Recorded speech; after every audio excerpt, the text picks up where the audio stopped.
Ang Ginoo manaka ninyo. Manawsab kanimo. Ang Santos nga Ebanghelyo sumala ni San Lucas. Himayaw ni ikaw, O Ginoo. Si Herodes nga mao'y nagmando sa Galilea nakadungog mahitungod sa tanang nahitabo og nalibog siya pag-ayo. Kay may mga tao man nga nag-ingon nga nabanhaw si Juan nga magubunyag. Nag-ingon usab ang uban nga mibalik si Elias. Samtang ang uban miingon pagayod nga nabuhi ang usa sa mga propeta kaniadto.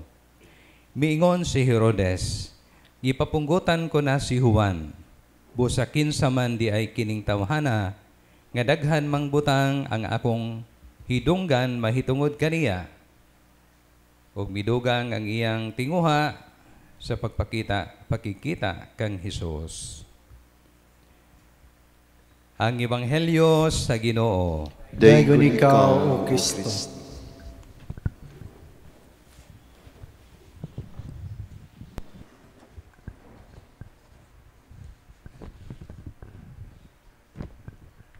Di ko sigurado gwapo ba to si Herodes, pero duha ka butang nga sure ko nga aduna siya. Ang iyang kaadunahan kay hari man siya o ang iyang pagkagamahanan. Kay daghan man siya og mga sakop.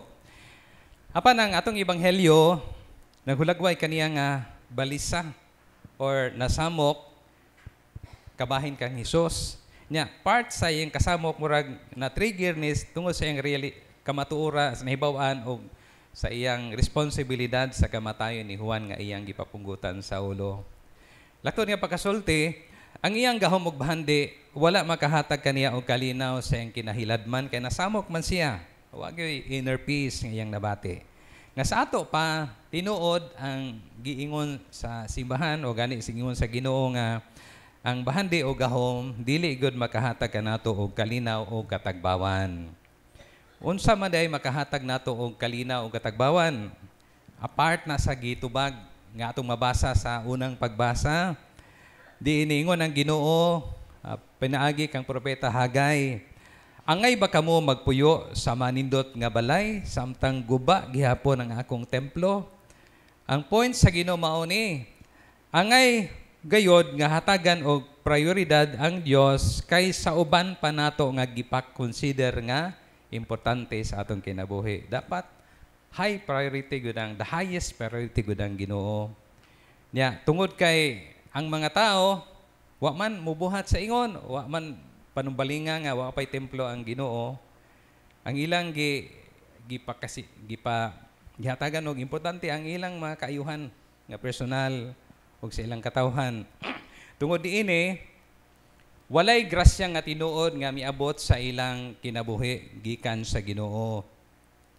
Mao to nga daghan sila gipugas, pero gamay ra sila naani.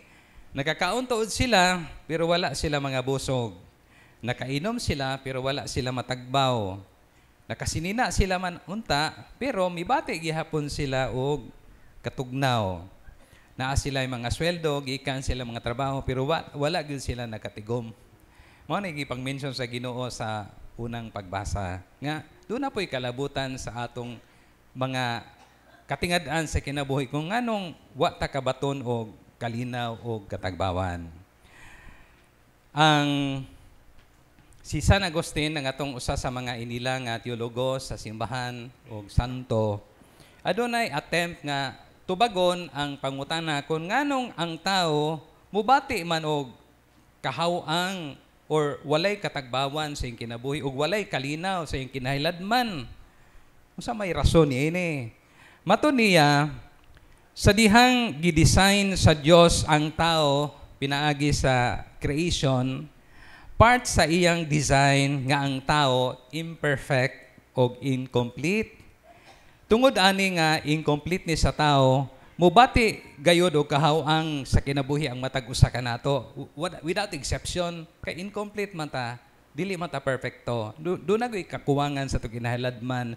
So matag tao mo feel og vacuum, emptiness sa atong kinahiladman.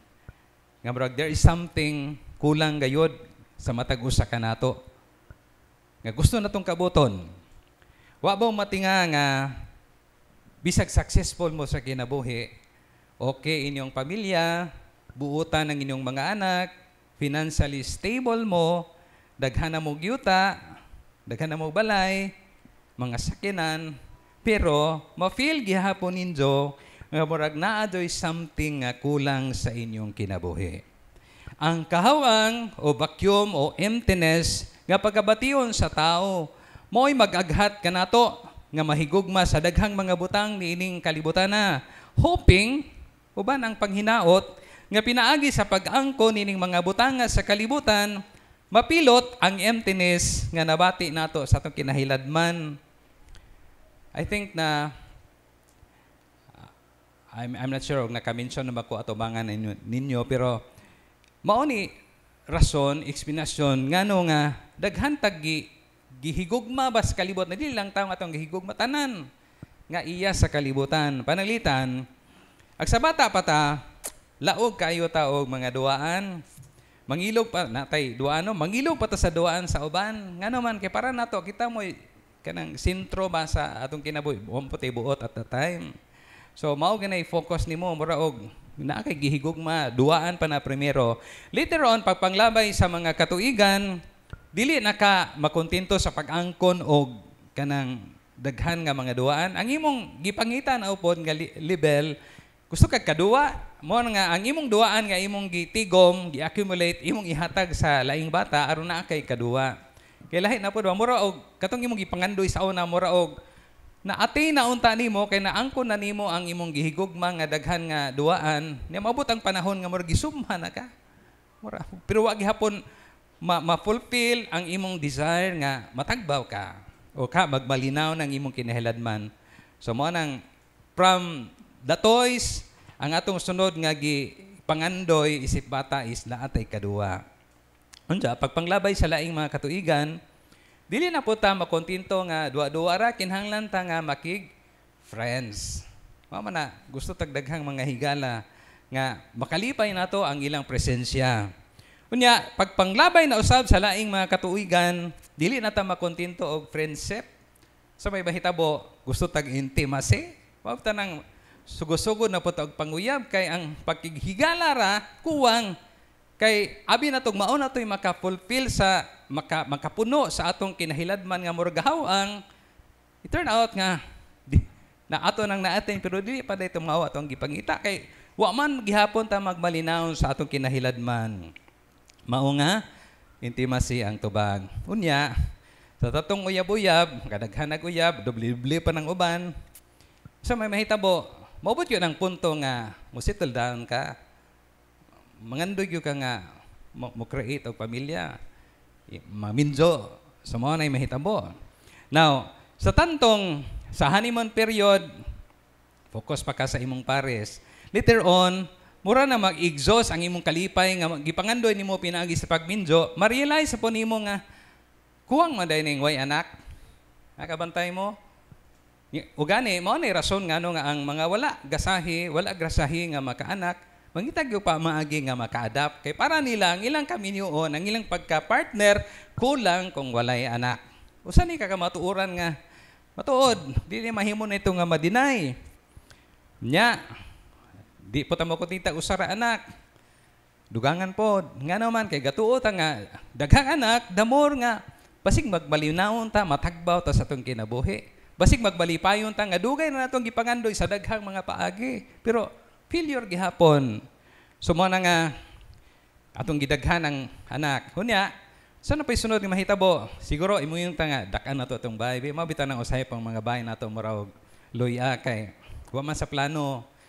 Kita ka nga daghan na kag-anak, aron na'y kadagadaganan nga dakong loan o dakong lugar, ay dakuan po tatong bay. So, wa sa plano ba? Unya, muingon na po ka nga, palit ko og sakinan kay luya po niyang mga bata og kanang manglakaw, mangiskwila nga way muhatot. So, palit ka og sakinan, hindi po ka makontito og usara ka buok, tolo. Naga ni pamilya nga 40 ka buok. Di ba? Sabi buto na. Bisa pa mag-upload sila na naman unta. Nganong daghanon man? Tungod kay abi magunila nga pag accumulate og daghag sa kanan nga mura bag katong kahawang sa tong kinahanglan masolve ba. Mo may pangunahuna. Nimo na nga mabitan ay kanang pagbantay mong nay mga tao nga hilig o collection. It is an indication na kay longing for something. Obsesyon na mga po na kanibitang daghan kag i-accumulate nga kanang mga butang nga pwede rin mo tagdili. Obsesyon na siya. So, basi kinahanglan tag deliverance. Kay ug imong una-hunaon wa influence sa demonyo, kuntinto ra man ta og unsa gikinahanglan. Pero kanang mo yearn pa ka og daghan nga dili naman ta kinahanglanon, maybe there is an influence sa demonyo. Now, nailaing makapatinga, matinga ta kay naay mga magtiayon ba nga gwapo o bana or gwapa o asawa. Pero ano mangita maglain be? Ha? Ganong mangita naman ka kagwapo, kagwapa na? Anong mangita pa magkaglain? Usahay ka matinga ta kay dili ba po hitsuraan ng ikaduhang bathala? Ano man na? Tungod sa desire sa tao, ingka mga asawa ko ni kay gwapo, gwapa. I-turn out nga ang imong gipanghandoy kay wala man makatagbaw sa imong longing di pwede nga wa ka kasabot og unsa na. Ato lang gipatakian basig og pagminjo mo'y tambal ni ini. Mao na irason nga nga nay mga third party. Kay ngano wala man ka matagbaw sa imong kahawang bisag patakan lang ka bisag unsa imong i-accumulate. Kunya unsa pa mahitabo? Anig edad og 90, dili pa ready nga mobiya sa kalibutan. Mabaligsa pagdota para pa hospital, baligsa og kabaw. Kay di pa ko gustong mobiya. Ay ngano man wa magkakita sa kahulugan sa kinabuhi. So manay kuan ba kay gusto kang maglipayon, wa man ko magbalipayon pa, wa man ko mabuong. Gusto pa kong mabuhi. Di ba? Daghan na to moingon nga motor ko kay mura kong mabuang nga sige reg pudyo aning bahay. Gusto kong mura gipulaan naman ko sa basig mabuang ko ba. Ang lami nga pamalandungan kanang kinabuhi og mungha. Kanang kinabuhi mungha nara sila sa Curaao. Ana ila makita ko to bro sa Curaao. Og na makagawas mo sila exception na nga mga kaso. Pero nganong wa man na sila mabuang lagi. Ha? Tungod kay ang object sa ilang gugma sakto man. Ang nahitabo man gud kay nangandoy tang magbalipayon nga magbalinaw sa kinhaladman pero ang atong gihimo nga gihigugma ba aron ma-fulfill or ma-satisfy ang atong kaugalingon aron mahapsay ang tanan nga atong gibati sa kinhaladman. Mga butang magod sa kalibutan dili man ang Dios. Balik ta sa design sa Ginoo sa tao. Maode nga gidesign sa Ginoo nga imperfect ang tao. Kay ang design din nga gihimo sa Ginoo God shape. Pormag Dios ba. So kanang mahigugma ka kwarta kay malipay man ka kay sa mingog di mo lipay og kwarta. Buang siguro di malipay. Pero ang problema na kay gatuo ta nga ang tinuray nga kalipay atong makuha sa kwarta, sa pagbinjo, sa mga anak, sa balay, sa mga sakyanan. Dili mo na maghatag na to og tinuray nga kalipay. Nare certain degree of kalipayon. Pero ligo na sila mo ay maghatag og kalinaw sa atong kinahayladman. Kay kisa may maghatag kadtong sibo sa gipangandoy sa imong kalag kay gikan man sa Dios ang kalag. Sumubalik, ang iyang gipangandoy kana himuwag man siya siyang magbubuhat nga Monday, one day, mubalik yung ko dito. Pangitaon dito na ako itong nagbuhat na ho. Mao man ay rason nga nung naata sa kalibutan nga hawang ta kay ang design sa Dios sa atong kahawang kay God shape man. Porma sa Dios ba? So dapat Dios ang nadiha. Exactly mao ni rason nga nung nga si Sino San Roque anak og arangan give up ang maong kasikatan, ang iyang kwarta gi-give up, nya gago-hago, gapasan og cross pinaagi sa pagsilbi sa mga masakiton, pinaagi sa pagrisko sa iyang kinabuhi diha sa pag-alagad sa masakiton, pero nagmalipayon. Ngano man, ay sakto man ang higugma, ang Dios may priority. So balik ta kanina, ang mga tao sa unang pagbasa, walay grasya. Kaya ang ilang priority kay kaugalingon, madili man ang Diyos. Si San Roque kay priority niya kay Diyos man. Kanang mga munghe, mga mungha, ilang priority, ampo, adlaw, gabi, gaampo sila. Diyos, ilang priority. So, di sila mabuang, bisag dili kator. Bisag naara sila sa kuraw. O kitang nasa kuraw, marag, mabuang dito ta. Ano, tanaw, tatag sine, bisag ito itong lingaw. Magtour ta, o gasa ta, minom-minom ta, kay ang hatong ihigugma, kay dili man mao. Dapat ang higugmaon ang Diyos. Naadiha ang problema. Kung dili ang Diyos may atong prioridad. So bisag unsa nimo inom, di gyud ka matagbaw, isan mo ka di gyud ka mabusog. Exactly mo nagisgotan sa unang pagbasa. So I hope nga kining awareness nga akong gi-impart ninyo, hinahinay nga lison mo po ning nakasabota pero di pa abot sa kasing-kasing. So mao ganay rason, mao ganay teknik. Mao ni rason nga no si San Agustin kalibutanon kayo sa kinasinugdanan. Pero sa katapusan, nagmalinaw ng iyang kalag kay hingabot man siya sa Diyos. Moya yung kuhan. My heart remains restless until it rests on you, in you, O God. Mao nay tambal sa kahawang atong gibati. Again, pamalandungin ninyo, daghan na mo nakabot sa kinabuhi. Maayo inyong pamilya, successful mo kayo, financially stable.